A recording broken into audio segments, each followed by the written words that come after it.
Hey gang, John Baccarelli here with your Lake St. Clair Fishing Report, brought to you by Sportsmen's Direct. It is Friday, December 15th. Water temperature at Belle Isle is 39 to 40 degrees, and we've been stuck there for about 2 weeks since we did the last report. We are officially at the point where the next good cold front is going to freeze everything up, which I said 2 weeks ago, but we're still there. The 10-day forecast looks like junk. It stinks. There is no cold weather coming in that forecast, even though that, basically every night that we go below freezing, it skims. So I was down at Metro Park again, looked at the Metro Park, and it had all opened up because of the warm weather we had in between. And we had 2 nights in the 20s. Drove down there, everything was skimmed back over again. Did a drive along the lake, and lake wasn't skimmed, although there was some patches of ice out there in places, but all the canals and the boat launches were all skimmed over. So, not that they're not fishable skimmed, but they've been skimming over. So they're not going to be skimmed over today, I'm guessing, with 50 degrees, and tomorrow 50 degrees. Those should be easily fishable from shore. But let's talk a little bit about weather patterns, because like a lot of you folks, I know you're hearing all different stuff. You'll hear, oh my God, we're never going to have another winter, this is like crazy atypical. So I did a sanity check, and I went back and I looked at some historical weather data. And for a lot of you guys I'm sure a lot of you folks watching this don't think about this or realize it, but the year that we opened our first store over at Crocker Road was the winter of 2011-2012, and that winter was probably the worst winter that we've ever had as far as being warm. And I think we had 1 day of ice over in that basin over there by the Crocker Road boat launch, and that was pretty much it. But the perch fishing was phenomenal. But anyways, my point is that winter of 2011-2012, we didn't freeze at all, okay? So not even the canals. It was a horrible, warm winter, probably the warmest one on record. But that following year, 2012-2013, that winter was brutal. Probably one of the coldest winters we ever had on record. And then the year after that, 13-14, the winter 13-14 was really cold as well. So basically I went back and I did a dive into like the December going into that 2012-2013 winter. And what I basically found is it was basically what we have right now. And we had very similar conditions back then. We also had what they're saying is an incredibly strong polar vortex and a really strong El Nino. And I know a lot of you guys are hearing that we got a really strong El Nino right now, right? And so basically what that does is it keeps all that cold air bottled up way up to the north, right? All the way up to the Arctic, basically. But eventually what happened in that 2012-2013 winter is that vortex basically split or got disrupted, and it spilled crazy cold down on us, and it stuck. We had some warm-ups in there, some brief, really warm warm-ups, but all in all, that winter, it froze, and it got really cold, and it made a ton of ice, like over 30 inches of ice out here on Lake St. Clair. So, not saying that's what is going to happen, but what I am saying is we're in that same kind of a pattern that we had during that period. And then, and on top of that, we also had a really warm winter last winter. So the two things combined to me says that the odds are that we could have a very, very cold winter still from January on. And if you look at the graphs and the temperatures, that's basically exactly what happened. So anyways, enough about that. It's going to do what it's going to do. We don't have any control over it. But so there is still hope for a really, really cold winter. We could have a 10-week winter still, as long as it freezes up sometime in early January. So anyways, on to the fishing report. Well, actually, let's not talk about fishing reports. Let's talk about boat access right now since it is so warm. So there is still one dock in at Selfridge. There is one dock in at Harley. And there is one dock in at Metro. Now, they could change that and they could pull those docks. But as of right now, there is still boat docks in for you guys that want to get out. Also heard that 11 Mile is still allowing non-residents to launch in St. Clair Shores. So, I mean, but there has to be a guard there. I don't know how long they're going to keep a guard there. Maybe they'll keep him there as long as he's busy and making money. But anyways, they were still allowing people to launch at 11 Mile. The 9 Mile boat launch is closed. Blossom Heath is closed. So let's see. What else do I got? Oh, satellite image. Looked at the satellite image for this week. I was trying to get one like right up until the point basically where we did the fishing report today, but it hadn't updated yet. Nothing amazing to see out there. I mean, there's clean water, there's some colored water, there's some cloud cover. It makes it a little bit hard to see, but all in all, you're not going to be disrupted here on the American side by water clarity. Canadian side looked like it was a little punky over there. So nothing to worry about with water conditions that way. Perch and panfish bite has been going very, very strong for the guys that are either able to get into the canals and marinas, which is pretty tough these days by land, but for guys that are going in either by kayak or by boat, the perch fishing's been really good. Perch fishing also has been pretty darn good off of the Harley Ensign or that South River Road boat launch. So I would expect, basically, based on history, that spillway is going to explode. I don't think anybody's really been trying for perch in there. But this time of the year, when we have open water in that spillway, that perch bite gets going really good. Other places like Blossom Heath, Selfridge, any place, think about this, guys. Any place that if we froze tomorrow that you could walk on the ice and you would go fish there and expect to catch perch, those perch are already there.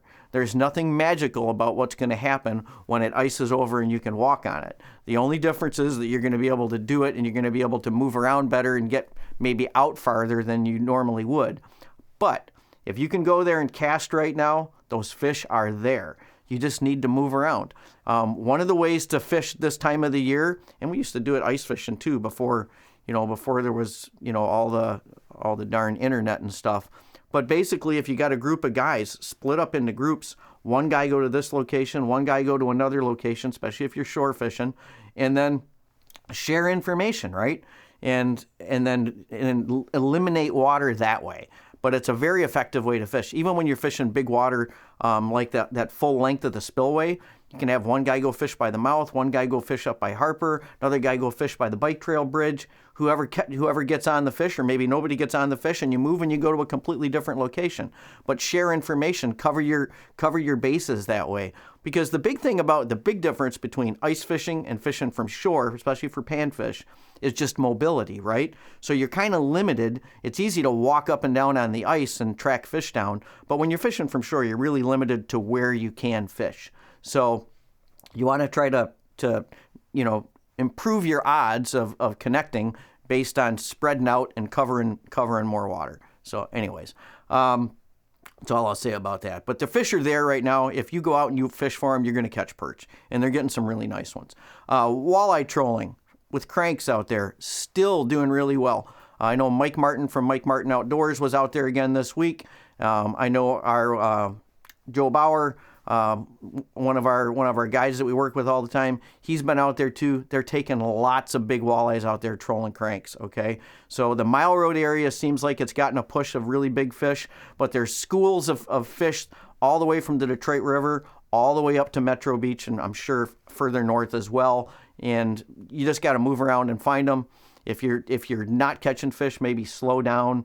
I know a lot of you guys are running all the fancy electronics now with the side imaging and everything, and live scope, so you can find these fish pretty easy when they're up and feeding.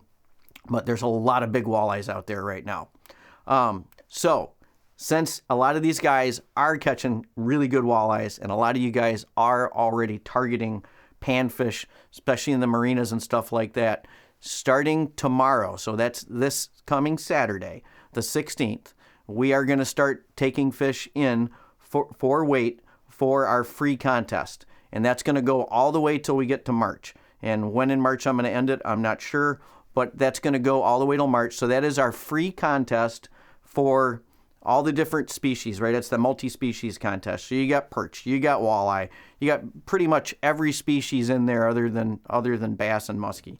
So if you're catching big fish, you want to bring them in, get them weighed, and get up on that board and get your picture up on Facebook. Have at her. We're going to start doing weighing fish in officially starting tomorrow. Now, also about fishing contests, that big perch contest, we are going to, the deadline for signing up for that is December 31st, and I'm going to stick to that, okay? So you either got to come into the store and plop your $10 down and get signed up for that big perch contest, or go on our website and sign up for the big perch contest that way. We will start taking fish for that on the 1st of January. So the sign up ends on December 31st, and we're going to start weighing fish in for that on January 1st. I've amended the policies a little bit because I really have no way to control it, and that's going to allow you guys that are still fishing by boat to bring fish in for that big perch contest, and that's starting January 1st, okay? So whether we get ice by then or not, you'll be able to start bringing fish in for the big perch contest. So the last day to sign up is going to be December 31st, gang. So you need to sign up for that contest, okay? Now, Ultimate Walleye Derby. Some of you guys may have heard about that. I know I posted a link on our Facebook page a while ago. You can go to the ultimatewaleyederby.com and get information on that. Now, that's going to be an event that's going to start March 30th and go till April 28th, okay? And that's going to be from the Detroit River basically up, but all the way up to Saginaw, I think. So that's going to be a huge event. It's a 4-week-long event. They're going to be giving out 4 boats during that 4-week period, okay? So there's a lot of details on that website. Go to that website. If you have questions about anything, you can send us a message through the YouTube. You can send it to us at store@sportsmansdirect.com. But what our plan is to collect a bunch of questions that you folks might have. But please go look at the website first. Get all the information, and if you have questions, you can send them to us, and we're gonna do a sit down with the guys from the Ultimate Walleye Derby, and we'll answer those questions that way, and we'll put it out in a video format to you. Now, that's provided that we get enough questions. If I don't get enough questions from you folks to put together and actually do a sit down like that, we may not do one. But if you send questions and they're like reasonable questions that that you have based on looking at all that information, and you still have questions, then we're going to do a sit down and try to answer them for you that way. So let's see, and that's going to lead into my next thing, which I'm going to try not to turn into a major rant, and that is an update on the Crocker Road boat launch. So I've still been going back and forth with folks from the state, and now we've got some local representatives involved. The state is basically digging their feet in and not wanting to open the boat launch, or I should say, we're not even asking them to open the boat launch right now. We're asking them to open the darn park in the parking lot so that when we freeze, we can get ice access, or so that some of you folks can actually go in and shore fish there in that canal and along the shoreline inside that boat launch. And they're refusing to open it. So, and we're even starting to get these pat answers back from them. They basically where they're cutting and pasting legalese back to us, basically saying that they don't want to give up leverage with the contractor. And this is crazy, because I don't see what leverage anybody has. Either the contractor's going to come in and he's going to finish and he's going to dredge, or he's not. So either way, we have a perfectly good access to the lake, regardless of whether or not the DNR is going to let us launch a boat there because of the depth of the canal. So it's incredibly frustrating. I've had a lot of coffee today, so I'm already wound up. and I'm going to try not to lose my stuff here because I've already lost it a couple of times today to the point that it's really tensed my neck up pretty bad, and my ears have probably turned red right now. And I don't know if Joshua can adjust for that with color. But anyways, Fix you. Yeah, he'll fix me. But anyways, so that thing has just turned into an absolute mess. And I don't like it when I see people digging their heels in, because that means litigation generally, which is not going to do anybody any good on this.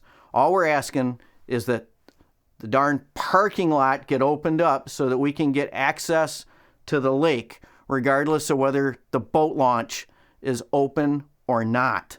And I don't see what's so difficult about that. So anyways, with that said, that's all I've got for this week's report. We do have nice warm weather for the next few days, and it looks like going all the way to Christmas on the forecast. So take advantage of it. There's some great shore fishing opportunities out there for you folks, or kayak or boat opportunities, as long as these docks stay in. Lots of perch out there, lots of walleye, lots of panfish to be caught. Get out there and get them. If I don't talk to you before then, you have a great Christmas, regardless of whether we have ice or not. Have a great Christmas. Enjoy it with your families. Hey gang, if you like our content, hit the little subscribe button and the bell icon, and you'll be notified as soon as we put out new stuff.